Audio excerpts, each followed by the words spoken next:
อันนี้จะหาថា water drop top coat បាទអានេះមួយប្រអប់នេះវាមាន top coat វាមានទឹកតំណក់ទឹកនឹងហើយស្រេចអញ្ចឹងណាអញ្ចឹងរាល់ពេលដែលយើងធ្វើអីហើយចប់ហើយ smooth អីហើយ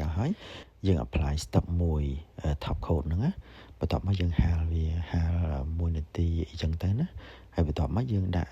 apply ជំហានទី2មក step 2មកហើយយើង apply មកកូតអញ្ចឹងមកយើងចាំមើលឲ្យវារត់ចេញអាពកតំណក់ទឹកភ្លៀងសិនណាហើយយើងខ្វះកន្លែងណាយើងថែមកន្លែងហ្នឹងទៅបាទនេះដូចវីដេអូអញ្ចឹងមកណាឆ្លាញ់កន្លែងណាថែកន្លែងហ្នឹងបន្ទាប់មកយើងដាក់ហាលមកបាទស្ងួតស្អាតណាស់ហើយរឹងហើយអាពកតំណក់ទឹកភ្លៀងហ្នឹងគឺចេញមកគឺ perfect ហ្មងបាទអញ្ចឹងអាហ្នឹងជាឈុតណាមួយប្រអប់ហ្នឹង$18នៅសល់តែ$15ទេអាហ្នឹងខ្ញុំធ្វើតេស្តហើយបាទមាន top coat ហើយមានតំណក់ទឹកភ្លៀងហ្នឹងបាទអញ្ចឹងអ្នកនរអាច inbox ចូលទៅក្នុង page បានតើមាន promotion ណាបាទផលិតផលរបស់លោកគ្រូ